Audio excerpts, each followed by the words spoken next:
ಅಧ್ಯಾಯ 7 ಶ್ರೀ ವಾಸವಿ ಕನ್ನಿಕಾದೇವಿ ಮಹಾತ್ಮೆ. ಸಪ್ತಮೋಧ್ಯಾಯ. ಓಂ ಹ್ರೀಂ ಶ್ರೀಂ. ಮಣಿಗುಪ್ತಾದಿ ವೈಶ್ಯರು ಶಿವಪಾರ್ವತಿಯರ ಕಲ್ಯಾಣ ಕಥೆಯನ್ನು ಕೇಳಿ ಬಹು ಸಂತಸಗೊಂಡರು. ಅವರಲ್ಲಿ ಶ್ರವಣ ಕುತೂಹಲವು ಹೆಚ್ಚಿತು. ಆಗ ಅವರು ಸಾಲಂಕಾಯನ ಋಷಿಯನ್ನು ನೋಡಿ, ಹೇ ಮುನಿಚಂದ್ರಮರೆ, ಅದ್ಭುತವೂ ಲೋಕಪ್ರಸಿದ್ಧವೂ ಆದ ಈಶ್ವರನ ವಿವಾಹವನ್ನು ಕುರಿತು ನಿಮ್ಮಿಂದ ಕೇಳಿದೆವು. ಇನ್ನು ಕುಮಾರಸ್ವಾಮಿಯ ಜನನ, ತಾರಕಾಸುರನ ಸಂಹಾರಗಳನ್ನು ಕುರಿತು ವಿಷಯವನ್ನು ಕೇಳಬೇಕೆಂಬ ವಾಂಛೆಯಿಂದ ನಾವೆಲ್ಲರೂ ಕುತೂಹಲದಿಂದಿರುವೆವು ಎಂದು ಭಿನ್ನವಿಸಿಕೊಂಡರು. ಆಗ ಸಾಲಂಕಾಯನರು ಹೀಗೆ ಹೇಳತೊಡಗಿದರು. ಹೇ ವೈಶ್ಯೋತ್ತಮರೇ, ಪುರಾತನವಾದ ಪುಣ್ಯ ಚರಿತ್ರೆಯ ಬಗ್ಗೆ ನೀವು ಚೆನ್ನಾಗಿ ಪ್ರಶ್ನಿಸಿದಿರಿ. ನೀವು ಕೇಳಿದ ಪ್ರಕಾರ ಅತ್ಯದ್ಭುತವಾದ ಕುಮಾರ ಸಂಭವ ಕಥೆಯನ್ನು, ಲೋಕ ಭಯಂಕರನಾದ ತಾರಕಾಸುರನ ಸಂಹಾರ ಚರಿತ್ರೆಯನ್ನು ಹೇಳುತ್ತಿರುವೆ. ಕುಮಾರ ಸಂಭವ ತಾರಕಾಸುರವಧೆ. ಈಶ್ವರನು ರಜತಾಚಲ ಕಂದರದಲ್ಲಿ ಪಾರ್ವತಿಯೊಡಗೂಡಿ ಬಹು ಸಂವತ್ಸರಗಳ ಕಾಲ ಪ್ರಣಯ ಕ್ರೀಡೆಯಲ್ಲಿ ಇದ್ದನು. ತಾರಕಾಸುರನು ಅತ್ಯಾಚಾರಗಳಿಗೆ ಗುರಿಯಾಗಿ ನಡುಗುತ್ತಿದ್ದ. ಅವನಿಯನ್ನು ನೋಡಿ ದೇವತೆಗಳು ಗೌರೀಶ್ವರರ ಸ್ಥಿತಿಯನ್ನು ತಿಳಿಯಲು ಬಯಸಿ ಅಲ್ಲಿಗೆ ಹೋಗಿ ಅವರ ಪ್ರಣಯಕ್ಕೆ ಭಂಗವನ್ನುಂಟು ಮಾಡಿದರು. ಅದರಿಂದ ಪಾರ್ವತಿಯು ಕುಪಿತಳಾಗಿ ದೇವತೆಗಳನ್ನು ಶಪಿಸಿ ಈಶ್ವರನನ್ನು ಬಿಟ್ಟು ಹೋದಳು. ಆಗ ಈಶ್ವರನು ತನ್ನ ತೇಜಸ್ಸನ್ನು ಅಗ್ನಿಯಲ್ಲಿ ಬಿಡಲು ಆ ಅಗ್ನಿಹೋತ್ರನು ಆ ತೇಜಸ್ಸನ್ನು ಭರಿಸಲಾರದೆ ಗಂಗೆಯಲ್ಲಿ ಬಿಟ್ಟನು. ಅದೇ ಸಮಯಕ್ಕೆ 6 ಮಂದಿ ಕೃತಿಕಾ ಕನ್ಯೆಯರು ಅಲ್ಲಿ ಸ್ನಾನಕ್ಕೆ ಬಂದರು. ತಂದೆಯಲ್ಲಿದ್ದ ಶಿವತೇಜಸ್ಸಿನ ಪ್ರಭಾವದಿಂದ ಅವರು 6 ಮಂದಿ ಪುತ್ರರಿಗೆ ಜನ್ಮ ನೀಡಿದರು. ಆ ಷಟ್ ಕೃತ್ತಿಕೆಯರು ಆ ಶಿಶುಗಳನ್ನು ಒಟ್ಟಿಗೆ ಸೇರಿಸಲು ಷಣ್ಮುಖನಾದ ಕುಮಾರಸ್ವಾಮಿಯು ರೂಪ ತಾಳಿದನು. ಆ ಕುಮಾರನನ್ನು ಅವರೇ ಸಾಕಿ ಬೆಳೆಸಿದರು. ಯೌವನಾವಂತನಾದ ಬಳಿಕ ಆ ಕುಮಾರಸ್ವಾಮಿಗೆ ದೇವತೆಗಳು ತಾರಕಾಸುರನ ದುರಾಗತಗಳೆಲ್ಲದರ ಕುರಿತು ನಿವೇದಿಸಿದರು. ಆಗ ಕುಮಾರಸ್ವಾಮಿಯು ಕ್ರೋಧಾರುಣನೇತ್ರನಾಗಿ ರುದ್ರಗಣ, ಆದಿತ್ಯಗಣ, ಮರದ್ಗಣ, ಸಿದ್ಧಗಣ, ಗಂಧರ್ವಗಣಾದಿಗಳನ್ನು ಕರೆದುಕೊಂಡು ತಾರಕಾಸುರ ಸಂಹಾರಕ್ಕಾಗಿ ಮಾಯಾವತಿ ಪಟ್ಟಣಕ್ಕೆ ಹೊರಟನು. ಆ ಬಳಿಕ ದೇವ ದಾನವರು ನಡುವೆ 12 ವರ್ಷಗಳ ಕಾಲ ಘೋರವಾದ ಕದನವು ನಡೆಯಿತು. ಅಭೇದ್ಯವಾಗಿ ಭಯಂಕರ ತಾರಕಾಸುರಮಯವಾದ ಆ ಮಹಾಯುದ್ಧದಲ್ಲಿ ಕುಮಾರಸ್ವಾಮಿಯು ತನ್ನ ಶಕ್ತ್ಯಾಯುಧದಿಂದ ತಾರಕಾಸುರನನ್ನು ಸಂಹರಿಸಿದನು. ತಾರಕಾಸುರನು ಮರಣಿಸಿದ ಕೂಡಲೇ ಹತಶೇಷರಾದ ರಾಕ್ಷಸರೆಲ್ಲರೂ ಪಾತಾಳಕ್ಕೆ ಓಡಿಹೋದರು. ಈಶ್ವರನು ಲೋಕ ಕಲ್ಯಾಣಾರ್ಥವಾಗಿ ಕೈಲಾಸವಾಸಿಗಳಾದ ವೈಶ್ಯರನ್ನು ಭೂಲೋಕಕ್ಕೆ ಕಳಿಸಲು ನಿರ್ಣಯಿಸುವಿಕೆ. ಲೋಕಕಂಟಕನಾದ ತಾರಕಾಸುರನ ಮರಣದಿಂದ ಸಮಸ್ತ ಲೋಕಗಳಲ್ಲಿ ಆನಂದೋತ್ಸಾಹಗಳು ಹೊಮ್ಮಿ ಹರಿದವು. ಕುಮಾರಸ್ವಾಮಿಯು ಸಾಧಿಸಿದ ವಿಜಯಕ್ಕೆ ಶಿವಪಾರ್ವತಿಯರು ಅಮಿತಾನಂದ ಹೊಂದಿ ಕೈಲಾಸದಲ್ಲಿ ಅದ್ಭುತವಾದ ಆನಂದೋತ್ಸಾಹಗಳಿಂದ ವಿಜಯೋತ್ಸವವನ್ನು ನಡೆಸಿಕೊಂಡರು. ಆ ಸಂದರ್ಭದಲ್ಲಿ ಗೌರೀಶ್ವರರ ಕಲ್ಯಾಣ ದಿನೋತ್ಸವವೂ ಕೂಡ ಎಷ್ಟೋ ವೈಭವದಿಂದ ಜರುಗಿತು. ಸಮಸ್ತ ದೇವತೆಗಳು ಆ ಮಹೋತ್ಸವದಲ್ಲಿ ಭಾಗವಹಿಸಿದರು. ಅನಂತರ ವಿಷ್ಣು ಭಗವಾನನು ಶಿವಪಾರ್ವತಿಯರಿಗೆ ರತ್ನ ನಿರ್ಮಿತ ಕಿರೀಟವನ್ನು, ಎಂದಿಗೂ ಬಾಡದ ಪರಿಮಳವನ್ನು, ನೀಗದ ಪದ್ಮಮಾಲಿಕೆಯನ್ನು ಬಹುಮಾನವಾಗಿತ್ತು ಅವರ ಕುಮಾರನನ್ನು ಪ್ರಶಂಸಿಸಿದನು. ಆ ವಿಧದಲ್ಲಿಯೇ ಸಕಲ ಲೋಕವಾಸಿಗಳಾದ ದೇವತೆಗಳು ತಾವು ಅರ್ಜಿಸಿದ ವಸ್ತುಗಳಲ್ಲಿ ಅಪಾರ ಶ್ರೇಷ್ಠವಾದವುಗಳನ್ನು ಗೌರೀಶ್ವರರಿಗೂ ಕುಮಾರಸ್ವಾಮಿಗೂ ಕಾಣಿಕೆಗಳಾಗಿ ಸಮರ್ಪಿಸಿದರು. ಆಗ ಮಹಾದೇವನು ಸಂತೋಷಿಸಿ ಸರ್ವದೇವತೆಗಳಿಂದ ಸಮಸ್ತ ಲೋಕದವರಿಂದ ಸಮರ್ಪಿಸಲ್ಪಟ್ಟ ಕಾಣಿಕೆಗಳನ್ನು ಪ್ರೀತ ಮನಸ್ಕರಾಗಿ ನೋಡಿದನು. ಭೂಲೋಕವಾಸಿಗಳಿಂದ ಮಾತ್ರ ಯಾವ ಕಾಣಿಕೆಯೂ ಬಾರದಿರುವುದನ್ನು ಗಮನಿಸಿ ಯಕ್ಷರಾಜನಾದ ಕುಬೇರನೊಡನೆ, ಹೇ ಧನದ, ಎಲ್ಲ ಲೋಕದವರು ಚಿತ್ರ ವಿಚಿತ್ರವಾದ ಕಾಣಿಕೆಗಳನ್ನು ನೀಡಿದ ಈ ಸಮಯದಲ್ಲಿ ಭೂಲೋಕವಾಸಿಗಳು ಸುಗಂಧ ದ್ರವ್ಯಗಳನ್ನಾದರೂ ತಂದು ಸಮರ್ಪಿಸಲಿಲ್ಲವೇಕೆ? ಅಜ್ಞಾನದಿಂದಲೇ ಅಥವಾ ಮದತಿಶಯದಿಂದಲೇ ಅಥವಾ ನನ್ನಲ್ಲಿ ಅನಾಧಾರಣೆಯಿಂದಲೇ ಎಂದು ಪ್ರಶ್ನಿಸಿದನು. ಆಗ ಕುಬೇರನು ವಿನಯದಿಂದ ಶಿರಭಾಗಿ ಪರಮೇಶ್ವರನೊಡನೆ, ಹೇ ದೇವಾದಿದೇವ, ತಾರಕಾಸುರನ ಆಗ್ರಹದಿಂದ ಭೂಲೋಕದಲ್ಲಿ ವರ್ಣಧರ್ಮಗಳನ್ನು ಕ್ಷೀಣಿಸಿವೆ. ಅಸಹನೀಯ ಕ್ಷಾಮವು ಸಂಭವಿಸಿದೆ. ತಾರಕಾಸುರನಿಂದ ಭೀತರಾದ ರಾಜರು ಪರ್ವತ ಭೂಮಿಗಳಲ್ಲೂ, ಬ್ರಾಹ್ಮಣರು ಗೌತಮ ಮಹರ್ಷಿ ಆಶ್ರಮದಲ್ಲಿಯೂ, ವೈಶ್ಯರು ಗೋಭಿಲದಲ್ಲಿಯೂ ಅಡಗಿಕೊಂಡಿದ್ದಾರೆ. ಮರ್ತ್ಯಲೋಕದಲ್ಲಿ ಇಂಥ ವಿಷಮ ಪರಿಸ್ಥಿತಿಗಳು ನೆಲೆಸಿರುವುದರಿಂದ ಅಲ್ಲಿಂದ ಕಾಣಿಕೆಗಳು ಬಂದಿಲ್ಲ ಎಂದು ಭಿನ್ನವಿಸಿಕೊಂಡನು. ಆ ಸಮಯದಲ್ಲಿ ನಾರದನು ಎದ್ದು, ಮಹೇಶ್ವರ, ಭೂಲೋಕದಲ್ಲಿಯ ತೇಜೋವಂತರಾದ ಪೂರ್ವವೈಶ್ಯರು ನಿಮ್ಮ ಅನುಗ್ರಹವನ್ನು ಸಾಧಿಸಿಕೊಂಡು ಕೈಲಾಸವಾಸಿಗಳಾಗಿ ಇಲ್ಲಿಯೇ ಆನಂದಿಸುತ್ತಿರುವರು. ಇಂಥ ಪರಿಸ್ಥಿತಿಯಲ್ಲಿ ಅವರೇ ಭೂಲೋಕದಲ್ಲಿ ಮತ್ತೆ ಸಂಪತ್ ಸಮೃದ್ಧಿಗಳನ್ನು ಸಾಧಿಸಬಲ್ಲ ಸಮರ್ಥರು. ಇಲ್ಲಿರುವ ಸಿದ್ಧವೈಶ್ಯರನ್ನು ಭೂಲೋಕಕ್ಕೆ ಕಳಿಸಿದರೆ ಅವರು ಆ ಲೋಕವನ್ನು ಪುನಃ ಉತ್ತರಿಸಬಲ್ಲರು ಎಂದು ನುಡಿದನು. ಆ ಮಾತುಗಳನ್ನು ಕೇಳಿದ ಶಂಕರನು ಕೈಲಾಸವಾಸಿಗಳಾದ ವೈಶ್ಯರನ್ನು ಲೋಕ ಕಲ್ಯಾಣಾರ್ಥವಾಗಿ ಭೂಲೋಕಕ್ಕೆ ಕಳುಹಿಸುವುದೇ ಸಮುಚಿತವೆಂದು ಆಲೋಚಿಸತೊಡಗಿದನು. ವೈಶ್ಯರ ಚಿಂತೆ, ಅವರಿಗೆ ತ್ರಿಮೂರ್ತಿಗಳ ಅಭಯಪ್ರದಾನ. ಸ್ವಲ್ಪ ಸಮಯ ಕಳೆಯಿತು. ಕಾಲಾಗತಿಯನ್ನು ತಿಳಿದ ನಾರದರು ಕೈಲಾಸವನ್ನು ಸೇರಿ ಈಶ್ವರ ಸಾನ್ನಿಧ್ಯವನ್ನು ಹೊಂದಿ ಮಹಾದೇವನೊಡನೆ ತಾರಕಾಸುರನ ದೋಷಗಳಿಂದ ಭೂತಲವು 1000 ಸಂವತ್ಸರಗಳ ಕಾಲ ಅನಾವೃಷ್ಟಿಯಿಂದ ಜನರಹಿತವಾಗಿ ಬಿಟ್ಟಿತು. ಶಾಕಾಂಬರಿ ದೇವಿಯ ಪ್ರಸಾದದಿಂದ ಶಾಖಗಳನ್ನು ಪ್ರಜೆಗಳು ಆಹಾರವಾಗಿ ಸೇವಿಸಿಕೊಂಡು ಜೀವಿಸುತ್ತಿದ್ದರು.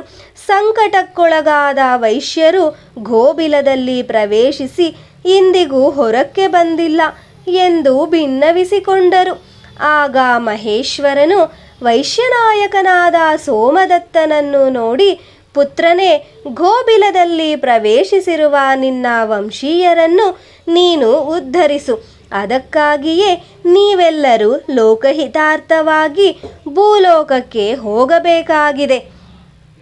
ಆ ಧರೆಯಲ್ಲಿ ಕವ್ಯ, ದ್ರವ್ಯಗಳು, ಪ್ರಶಸ್ತ ವಸ್ತ್ರಗಳು ಮೊದಲಾದ ವಸ್ತುಗಳನ್ನು ಅಭಿವೃದ್ಧಿಗೊಳಿಸಿ ಅವನಿಯನ್ನು ಮತ್ತೆ ಸುಸಂಪನ್ನಗೊಳಿಸಬೇಕು. ಹೀಗೆ ಭೂಮಿಯನ್ನು ಉದ್ಧರಿಸಿ ಬಳಿಕ ಮತ್ತೆ ಶಾಶ್ವತವಾದ ಪರಮ ಪದವನ್ನು ನೀವು ಹೊಂದಬಲ್ಲಿರಿ ಎಂದು ಮಧುರ ವಚನಗಳಿಂದ ನುಡಿದ ಶಿವನ ನುಡಿಗಳನ್ನು ಕೇಳಿದ ವೈಶ್ಯರು ಅತೀವ ಕಳವಳಗೊಂಡರು. ಅವರು ಈಶ್ವರನನ್ನು ನೋಡಿ, ಹೇ ಕರುಣಾಮಯ ಮೂರ್ತಿಯೇ, ನಿನ್ನ ಪಾದಾರವಿಂದ ಮಕರಂದದಲ್ಲಿ ಆಸಕ್ತ ಚಿತ್ತರಾದ ನಾವು ನಿನ್ನ ಪಾದ ಸನ್ನಿಧಿಯನ್ನು ಅಗಲಿ ಪಾಪಮಯವಾದ ಭೂಲೋಕಕ್ಕೆ ಹೇಗೆ ಹೋಗಬಲ್ಲೆವು ಎಂದು ವಿಲಪಿಸಿದರು. ಆಗ ಈಶ್ವರನು ಅವರೊಡನೆ, ಕುಮಾರರೇ, ನೀವು ದುಃಖಿಸುವುದು ತಕ್ಕದ್ದಲ್ಲ. ಲೋಕೋಪಕಾರಕ್ಕಾಗಿ ಭೂಲೋಕಕ್ಕೆ ಹೋಗಿರಿ. ನೀವು ಯಾವ ಪ್ರದೇಶದಲ್ಲಿ ವಾಸಿಸುತ್ತೀರೋ ಆ ದೇಶವು ರೋಗರಹಿತವಾಗಬಲ್ಲದು. ಅಲ್ಲಿ ನಿತ್ಯವೂ ಧರ್ಮವು ವೃದ್ಧಿ ಹೊಂದುವುದು, ಧನ ಧಾನ್ಯಾದಿ ಸಂಪತ್ತುಗಳು ಬೆಳೆಯುವವು. ಆ ಲೋಕದಲ್ಲಿ ನಾನು ನಿಮಗಾಗಿ ವಿಶ್ವಕರ್ಮನಿಂದ 18 ಪಟ್ಟಣಗಳನ್ನು ನಿರ್ಮಾಣ ಮಾಡಿಸಿ ನಿಮ್ಮ ಮುಖ್ಯ ಪಟ್ಟಣದಲ್ಲಿ ಅರ್ಚಾವತಾರನಾಗಿ ನಗರೇಶ್ವರ ನಾಮದಿಂದ ಗೌರಿ ಸಮೇತನಾಗಿ ವಿರಾಜಿಸುತ್ತಾ ನಿಮ್ಮನ್ನು ಕಾಪಾಡುವೆನು. ನಿಮ್ಮ ಕುಲದೇವತೆಯಾದ ಯೋಗಮಾಯಾ ಕನ್ಯೆಯು ವಿಂಧ್ಯಾವಾಸಿನಿ ನಾಮದಿಂದ ಅರ್ಚಾವತಾರಳಾಗಿ ನೆಲೆಸುವಳು. ಲಕ್ಷ್ಮೀನಾರಾಯಣರು ಕೋನಕಮಲ ಜನಾರ್ದನರ ಹೆಸರಿನಲ್ಲಿ ಅರ್ಚಾವತಾರರಾಗಿ ಅಲ್ಲಿ ಅವತರಿಸುವರು. ಬ್ರಹ್ಮನು ಕೂಡ ಭಾಸ್ಕರಾಚಾರ್ಯ ನಾಮದಿಂದ ಭೃಗುವಂಶದಲ್ಲಿ ಪ್ರಭವಿಸುವನು. ಹೇ ವೈಶ್ಯೋತ್ತಮರೇ, ನೀವೆಲ್ಲರೂ ರಮ್ಯವಾದ ಪೆನುಗೊಂಡೆ ಎಂಬ ನಗರದಲ್ಲಿ ಕಾಲಾಂತರದಲ್ಲಿ ಮತ್ತೆ ಜನ್ಮ ತಾಳಿ ಬಹುಕಾಲ ವಾಸಿಸಿ ಒಂದಾನೊಂದು ಕಾರಣದಿಂದ ಅಗ್ನಿಯಲ್ಲಿ ಪ್ರವೇಶಿಸಿ ಮತ್ತೆ ಪರಂಧಾಮವನ್ನು ಸೇರಬಲ್ಲಿರಿ. ಆದ್ದರಿಂದ ನನ್ನ ಆಜ್ಞೆಯನ್ನು ಅನುಸರಿಸಿ ನೀವೀಗ ಭುವಿಗೆ ತೆರಳಿರಿ ಎಂದು ಆದೇಶಿಸಿದನು. ಸೋಮದತ್ತಾದಿ ವೈಶ್ಯರು ತಮ್ಮ ಹೃದಯಗಳಲ್ಲಿ ಹೊಮ್ಮುತ್ತಿದ್ದ ದುಃಖವನ್ನು ಅಡಗಿಸಿಕೊಂಡು ವಿನಮ್ರವಾಗಿ ಶಿವನಿಗೆ ನಮಸ್ಕರಿಸಿ ಬೀಳ್ಕೊಂಡು ಬ್ರಹ್ಮನ ಸನ್ನಿಧಿಗೆ ಹೋದರು. ಬ್ರಹ್ಮದೇವನು ಅವರನ್ನು ಸಮಾಧಾನಗೊಳಿಸಿ, ಹೇ ವೈಶ್ಯಪುಂಗವರೇ, ಇದೆಲ್ಲವೂ ಪರಾಂಬಿಕೆಯ ಸಂಕಲ್ಪಾನುಸಾರವೇ ನಡೆಯುತ್ತಿದೆ. ನೀವು ಭೂಲೋಕಕ್ಕೆ ಹೋಗದೆ ತಪ್ಪದು. ಆದರೂ ಯೋನಿ ಜನ್ಮವು ಬಹಳ ಅಸಹನೀಯವೆಂದು ನೀವು ಬಾಧೆಗೊಳ್ಳಬೇಡಿರಿ. ನಿಮಗೆ ನಿತ್ಯಾರಾಧ್ಯೆಯೂ ಗೋಲೋಕವಾಸಿನಿಯೂ ಆದ ಕಾಮಧೇನುವನ್ನು ಪ್ರಾರ್ಥಿಸಿರಿ. ಕೊಂಚ ಕಾಲ ಗೋಗರ್ಭ ಪ್ರದೇಶದಲ್ಲಿ ವಾಸಿಸಿದವರಾಗಿ ನೀವು ಅನಂತರ ಗೋಕರ್ಣ ಕ್ಷೇತ್ರದ ದ್ವಾರ ಅಯೋನಿಜರಾಗಿ ಭೂಲೋಕದಲ್ಲಿ ಅವತರಿಸಬಲ್ಲಿರಿ. ಆಗ ನೀವು ಕ್ಷೀರ ಸಮುದ್ರ ತೀರಕ್ಕೆ ಹೋಗಿ ದೇವದೇವನಾದ ಶ್ರೀ ಮಹಾವಿಷ್ಣುವನ್ನು ತಪಸ್ಸಿನಿಂದ ಆರಾಧಿಸಿರಿ ಎಂದು ಕೇಳಿದನು. ಆಗ ಸಿದ್ಧವೈಶ್ಯರು ಬ್ರಹ್ಮದೇವನ ವಚನಾನುಸಾರ ಶ್ರೀ ಮಹಾವಿಷ್ಣುವನ್ನು ಉಪಾಸಿಸಿದರು. ವಿಷ್ಣು ಭಗವಾನನು ಪ್ರಸನ್ನನಾಗಿ ಅವರಿಗೆ ದರ್ಶನವಿತ್ತು, ಪುತ್ರರೇ, ನೀವು ಗೋದಾವರಿ ನದೀ ತೀರದಲ್ಲಿ ನಿಮ್ಮ ಮುಖ್ಯ ಪಟ್ಟಣದಲ್ಲಿ ಜನಾರ್ದನನೆಂಬ ಹೆಸರಿನಲ್ಲಿ ಅರ್ಚಾವತಾರನಾಗಿ ನೆಲೆಸಿ ನಿಮಗೆ ಇಷ್ಟ ಕಾಮ್ಯಾರ್ಥ ಸಿದ್ಧಿಗಳನ್ನು ಪ್ರಸಾದಿಸುವೆ. ಲಕ್ಷ್ಮೀದೇವಿಯು ಕೋನಕಮಲ ಎಂಬ ಹೆಸರಿನಲ್ಲಿ ನನ್ನ ಜೊತೆಯಲ್ಲಿ ನೆಲೆಸುವಳು. ಸಮಸ್ತ ಭೋಗ ಭಾಗ್ಯಗಳು ತುಂಬಿ ತುಳುಕುವಂತಾಗಿ ನೀವು ಪರಾಶಕ್ತಿಯನ್ನು ಶಂಕರನನ್ನು ನನ್ನನ್ನು ಪೂಜಿಸುತ್ತಾ ನಿಮ್ಮ ವಂಶವು ಆ ಚಂದ್ರ ತಾರಾರ್ಕವಾಗಿ ಇರುವಂತೆ ನಿಲ್ಲಿಸಿ ನೀವು ಪರಂಧಾಮವನ್ನು ಸೇರಿ ಆನಂದಿಸುವಂತಾಗಲಿ ಎಂದು ವರವಿತ್ತು ಕಳಿಸಿದನು. ಬಳಿಕ ಆ ಸಿದ್ಧವೈಶ್ಯರು ಅಂದಿನಿಂದಲೂ ತಮಗೆ ಆರಾಧ್ಯ ದೈವವಾದ ಯೋಗಮಾಯಾ ಕನ್ಯೆಯನ್ನು ಅತ್ಯಂತ ಭಕ್ತಿಯಿಂದ ಪ್ರಾರ್ಥಿಸಿದರು. ಆಗ ಆ ದೇವಿಯು ಕರುಣಾಂತರಂಗದಿಂದ ಅವರಿಗೆ ದರ್ಶನವಿತ್ತು, ಹೇ ಕುಮಾರರೇ, ನೀವು ಭೂಲೋಕಕ್ಕೆ ಹೋಗಬೇಕಾಗಿ ಬಂದದ್ದಕ್ಕೆ ಚಿಂತಿಸುವುದು ಉಚಿತವಲ್ಲ. ಭವಿಷ್ಯದಲ್ಲಿ ನಿಮ್ಮ ನಾಯಕನಾದ ಸೋಮದತ್ತನು ಕುಸುಮಶ್ರೇಷ್ಠಿ ಎಂಬ ಹೆಸರಿನಲ್ಲಿ ನಿಮ್ಮ ವಂಶದಲ್ಲಿ ಮತ್ತೆ ಜನ್ಮ ತಾಳಬಲ್ಲನು. ಆಗ ನಾನು ಅವನಿಗೆ ಮಗಳಾಗಿ ವಾಸವಿ ಕನ್ಯಕೆಯ ಹೆಸರಿನಲ್ಲಿ ಭುವಿಯಲ್ಲಿ ಅವತರಿಸಿ ಧರ್ಮ ಪ್ರತಿಷ್ಠಾಪನೆ ಮಾಡಿ ನಿಮಗೆ ಮೋಕ್ಷವನ್ನು ಪ್ರಸಾದಿಸುವೆನು. ಈಗ ನೀವು ಸ್ವಲ್ಪ ಸಮಯ ಗೋಗರ್ಭ ಪ್ರದೇಶದಲ್ಲಿ ನೆಲೆಸಿ ಬಳಿಕ ಗೋಕರ್ಣ ದೇಶದ ದ್ವಾರ ಅಯೋನಿಜರಾಗಿ ಭುವಿಯಲ್ಲಿ ಅವತರಿಸಿರಿ ಎಂದು ಹೇಳಿ ಅಂತರ್ಧಾನನಾದನು. ವೈಶ್ಯರ ಮಹಾಪ್ರಸ್ಥಾನ.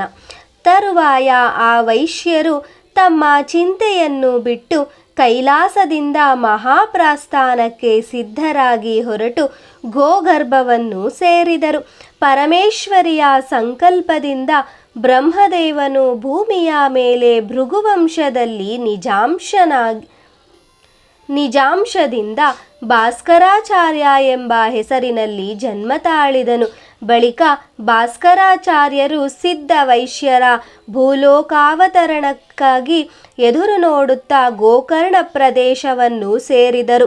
ಗೋಗರ್ಭ ಕ್ಷೇತ್ರದಲ್ಲಿ 1 ಸಂವತ್ಸರ ಕಾಲ ವಾಸ ಮಾಡಿದ ಆ ವೈಶ್ಯರು ಗೋಕರ್ಣ ಕ್ಷೇತ್ರದ ಮೂಲಕ ಹಿಮಾಲಯದ ತಪ್ಪಲಿಗೆ ಇಳಿದು ಬಂದರು. ಭಾಸ್ಕರಾಚಾರ್ಯರು ಅಲ್ಲಿ ಅವರನ್ನು ಸಂಧಿಸಿ ಅವರಿಗೆ ಪುರೋಹಿತರಾದರು. ಕೈಲಾಸದಿಂದ ಆರ್ಯಾವರ್ತಕ್ಕೆ ಅವತರಿಸಿ ಬಂದ ಆ ಸಿದ್ಧ ವೈಶ್ಯರಿಗೆ ಗುರುವಾದ ಭಾಸ್ಕರಾಚಾರ್ಯರು ಆರ್ಯವೈಶ್ಯರೆಂದು ಹೆಸರಿಟ್ಟರು.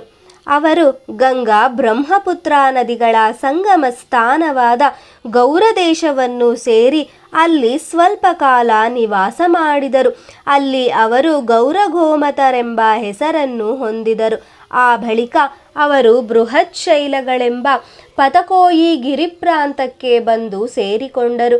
ಅಲ್ಲಿ ತಮ್ಮ ಕುಲದೈವವಾದ ಯೋಗಮಾಯಾ ಕನ್ಯೆಯನ್ನು ಕಾಮಟೇಶ್ವರಿ ಎಂಬ ಹೆಸರಿನಲ್ಲಿ ಪ್ರತಿಷ್ಠಾಪಿಸಿಕೊಂಡು ಕಾಮಟರೆಂದು ಕರೆಯಲ್ಪಟ್ಟರು.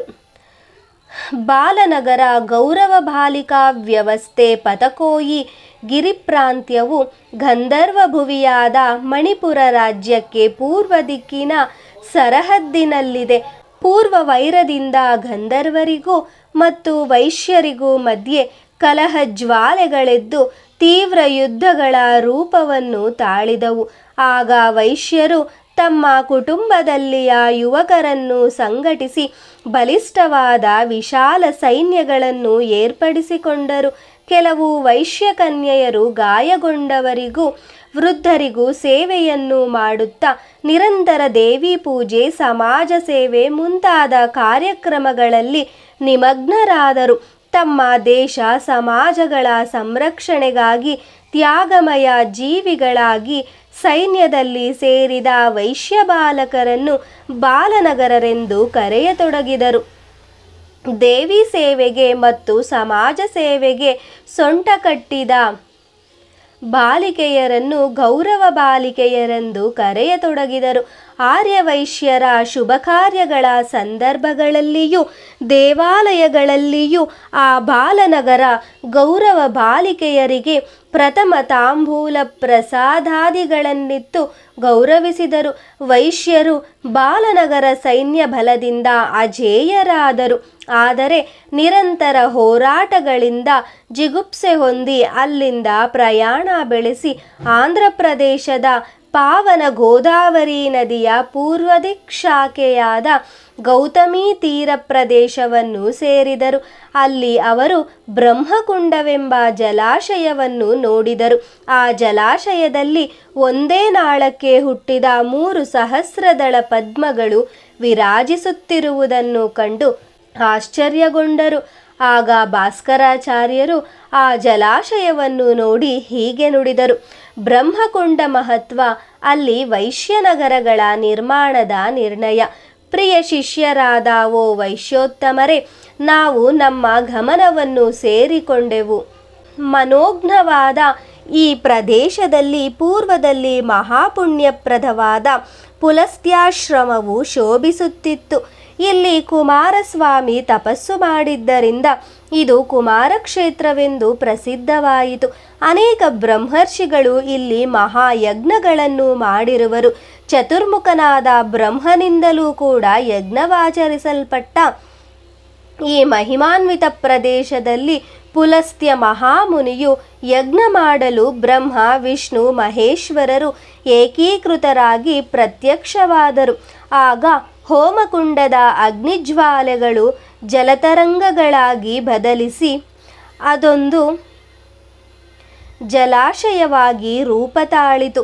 ತ್ರಿಮೂರ್ತಿಗಳು ಏಕೀಕೃತರಾದ ಘಟನೆಗೆ ಚಿಹ್ನೆಯಾಗಿ ಈ ಜಲಾಶಯದಲ್ಲಿ ಒಂದೇ ನಾಳಕ್ಕೆ 3 ಸಹಸ್ರದಳ ಪದ್ಮಗಳು ಹುಟ್ಟಿ ಅಂದಿನಿಂದ ಶೋಭಿಸುತ್ತಿವೆ. ಅಂತ ಈ ಬ್ರಹ್ಮಕುಂಡವನ್ನು ಯಾರು ದರ್ಶಿಸಿ ತೀರ್ಥ ಸೇವನೆ ಮಾಡುವರೋ ಅವರು ನಿಶ್ಚಯವಾಗಿ ಬ್ರಹ್ಮನನ್ನು ಹೊಂದಬಲ್ಲರೆಂದು ಪ್ರತೀತಿ.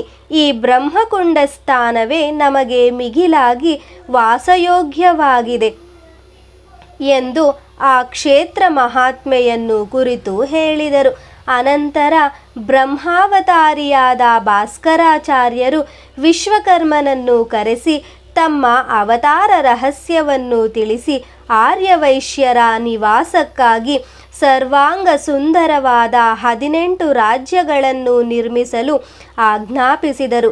ಆಗ ವಿಶ್ವಕರ್ಮನು ವಿರಿಂಚಿಯ ಆದೇಶವನ್ನು ಅನುಸರಿಸಿ ಜ್ಯೇಷ್ಠಶೈಲ, ಪೆನುಗೊಂಡೆ, ನಿರವಧ್ಯಕ, ಯೇಲಾಪುರ, ವೀರನಾರಾಯಣ, ಶಿವಪುರ, ಅಸಂಟ, ನರಸಾಪುರ, ದನದಪುರ, ಧರ್ಮವರ, ಜಗನ್ನಾಥ, ಕಳಿಂಗಪಟ್ಟಣ, ಪಾಂಚಾಲಪುರ, ಪಾಲಕುಂಡ, ತ್ರಿಗುಣಪಟ್ಟಣ, ಭೀಮಪಟ್ಟಣ, ಘಂಟಸಾಲ, ವಿಶಾಲ, ಪೀಠಿಕಾಪುರ ಎಂಬ 18 ಪಟ್ಟಣಗಳನ್ನು ಈ ಭೂಮಿಯಲ್ಲಿ ನಿರ್ಮಿಸಿದರು.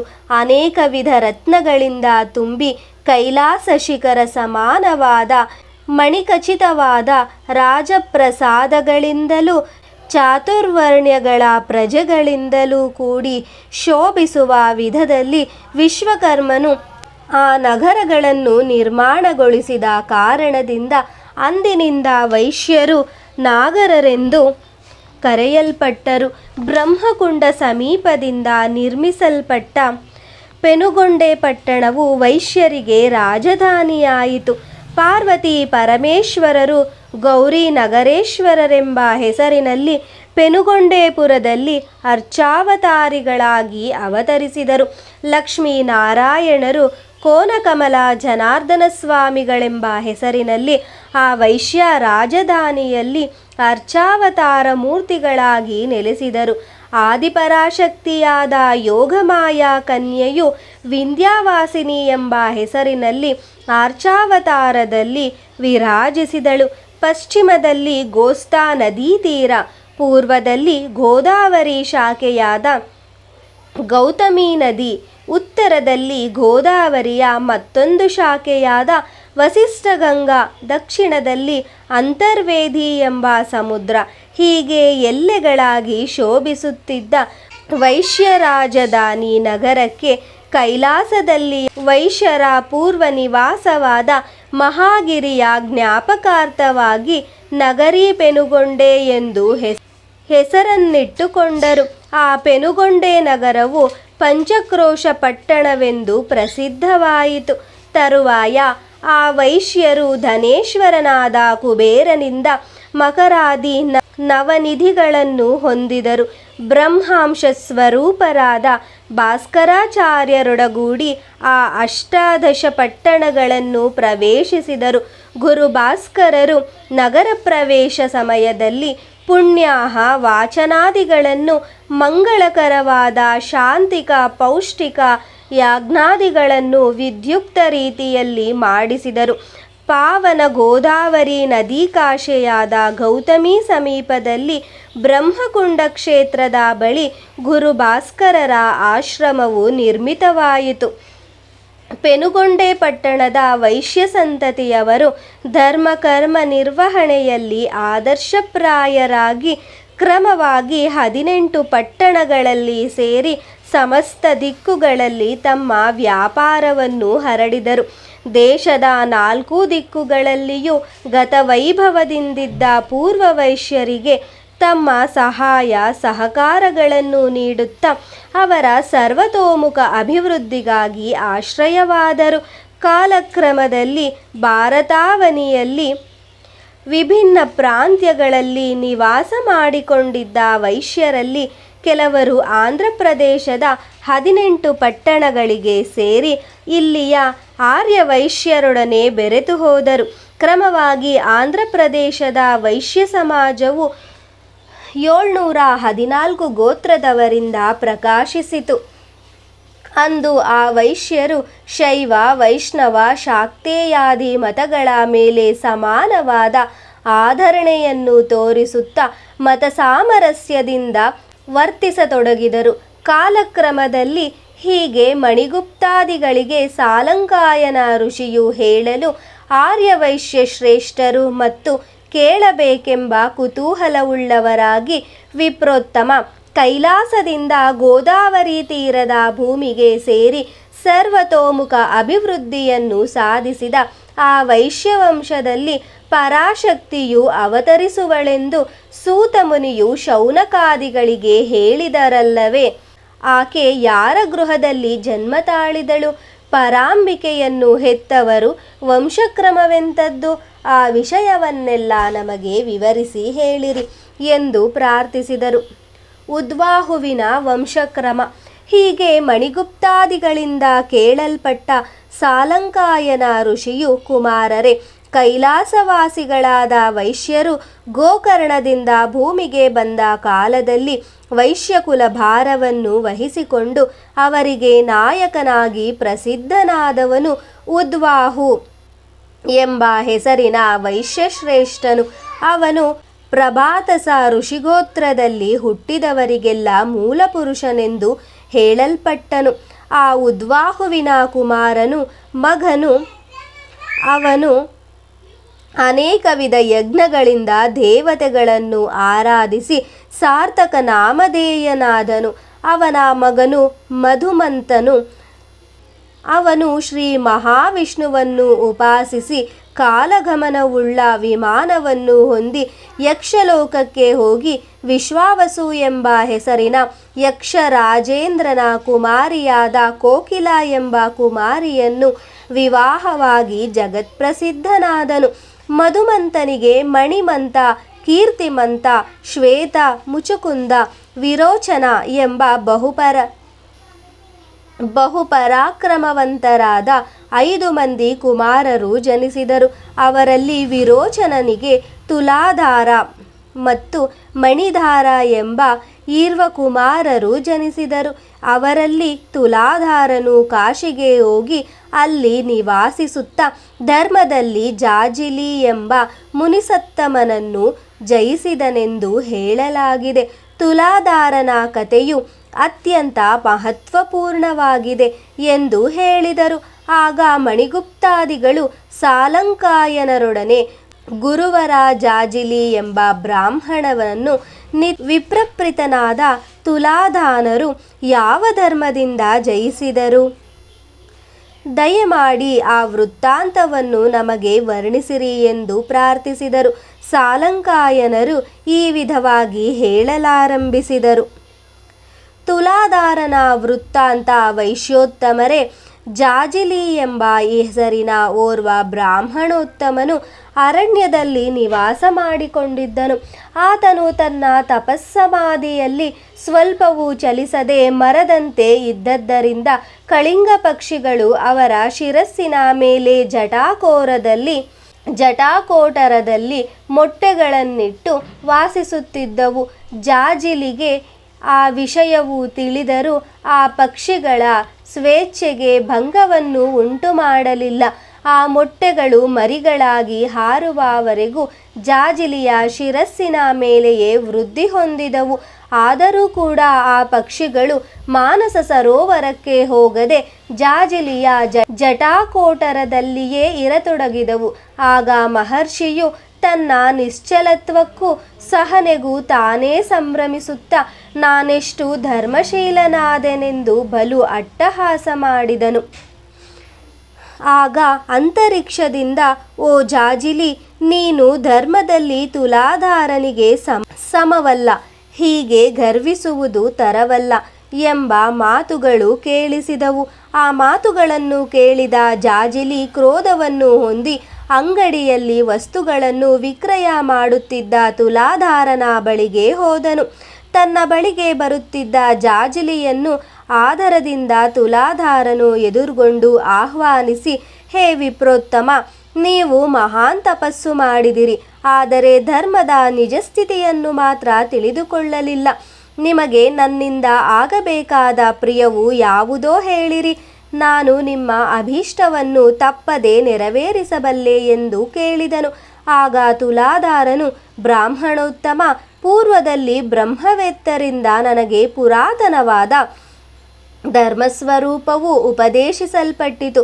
ಭೂತದಯೆ, ಸರ್ವ ಪ್ರಾಣಿಗಳಲ್ಲಿ ಸ್ನೇಹಭಾವ, ದೇವತಾರಾಧನೆ, ದ್ವಿಜಾಸುರನ್, ಸಕಲೋಚಿತ, ಧರ್ಮಾಚರಣ್, ನಿರಹಂಕಾರ ಇವುಗಳೇ ಪರಮಪದ ಸೋಪಾನಗಳು. ತದಿತರವಾದವುಗಳೆಲ್ಲ ಲೋಕಾನುಸರಣೆಯಾಗಿ ಏರ್ಪಟ್ಟಿವೆ.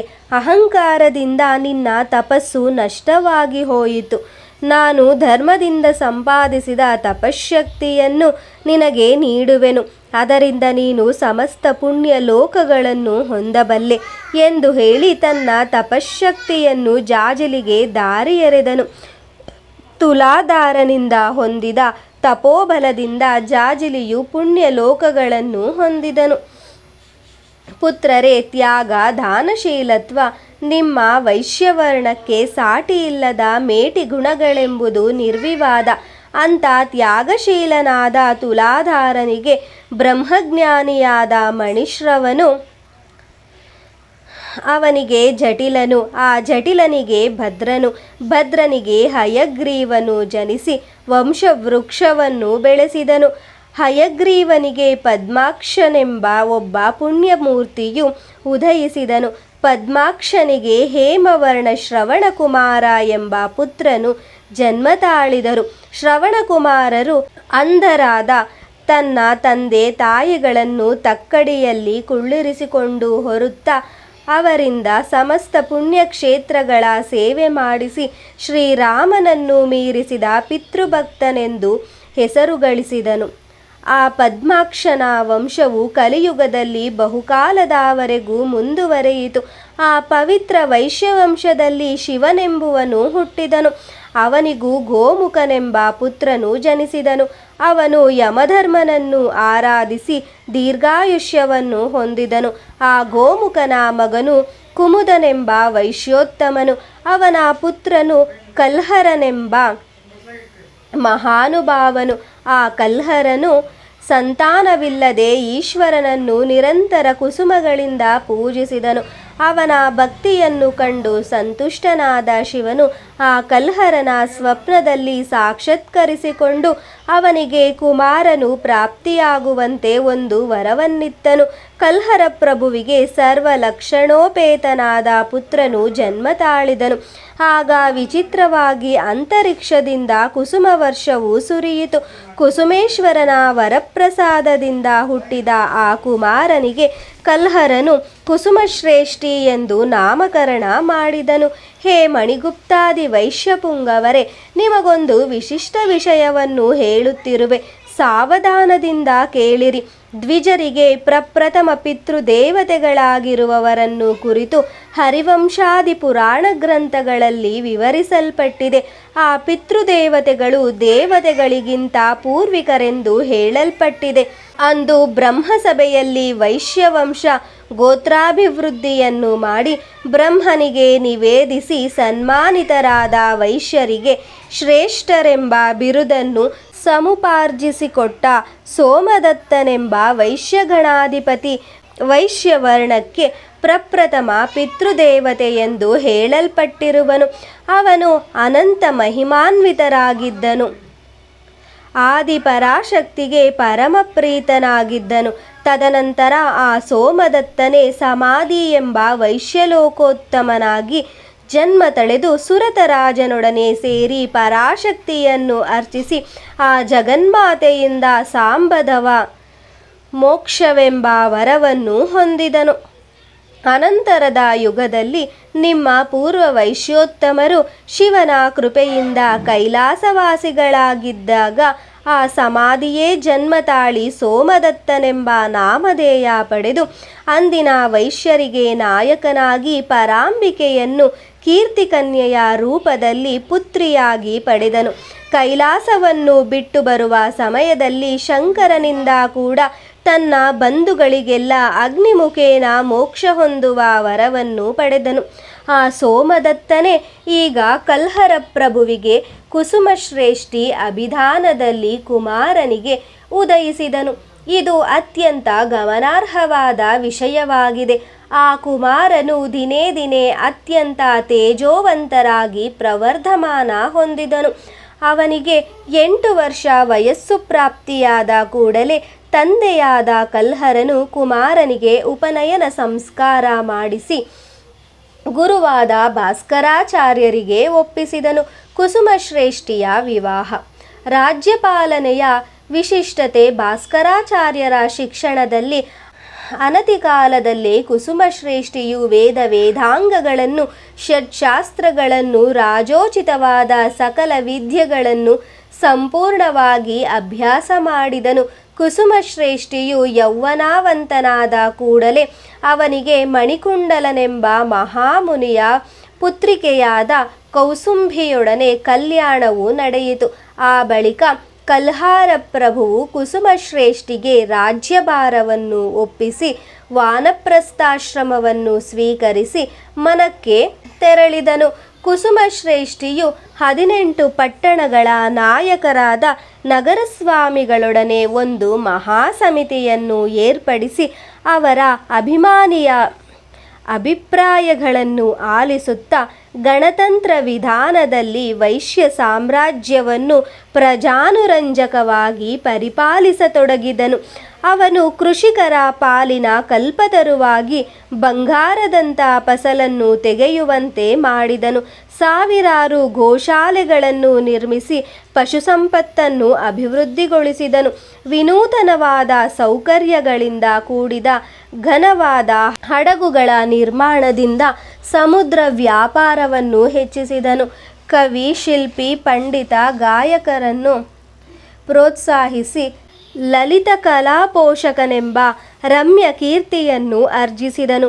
ಕುಸುಮಶ್ರೇಷ್ಠಿಯ ಪಾಲನೆಯಲ್ಲಿ ಪ್ರಜೆಗಳು ವರ್ಣಾಶ್ರಮ ಧರ್ಮಗಳನ್ನು ಪಾಲಿಸುತ್ತಾ ನಿತ್ಯವೂ ಪಂಚಮಹಾಯಜ್ಞಗಳನ್ನು ನಡೆಸುತ್ತಾ ಸದಾಚಾರ ಪರಾಯಣರಾಗಿ ಜೀವಿಸುತ್ತಿದ್ದರು. ಓ ಮಣಿಗುಪ್ತಾದಿಗಳೇ, ವೇದಗಳ ಕಾಲದಲ್ಲಿ ಧರ್ಮಾರ್ಯ, ರಾಜಾರ್ಯ, ಪ್ರಜಾರ್ಯ ಎಂಬ 3 ಸಮಿತಿಗಳು ಗಣತಂತ್ರ ವಿಧಾನದಲ್ಲಿ ಆರ್ಯಾವರ್ತವನ್ನು ಪರಿಪಾಲಿಸುತ್ತಿದ್ದವು. ಆ ಸಭೆಗಳಲ್ಲಿ ಅತ್ಯಧಿಕ ಸಂಖ್ಯೆಯಲ್ಲಿ ವೈಶ್ಯರಿರುತ್ತಿದ್ದರು. ಅಂದಿನಿಂದಲೂ ವೈಶ್ಯರಿಗೆ ರಾಜ್ಯಪಾಲನೆಯ ಅನುಭವವಿತ್ತೆಂದು ವೇದ ವಾಗ್ಮಯವು ಸ್ಪಷ್ಟವಾಗಿ ತಿಳಿಸಿದೆ ಎಂದು ಸಾಲಂಕಾಯನರು ವೈಶ್ಯರ ರಾಜ್ಯಪಾಲನೆ ಅನುಭವವನ್ನು, ಅವರ ಪಾಲನಾ ವಿಧಾನ ವೈಶಿಷ್ಟ್ಯವನ್ನು ಅರುಹಿದರು ಎಂಬಲ್ಲಿಗೆ ಶ್ರೀ ವಾಸವಿ ಕನ್ನಿಕಾದೇವಿ ಪುರಾಣದ 7ನೇಧ್ಯಾಯವು ಸಮಾಪ್ತವು.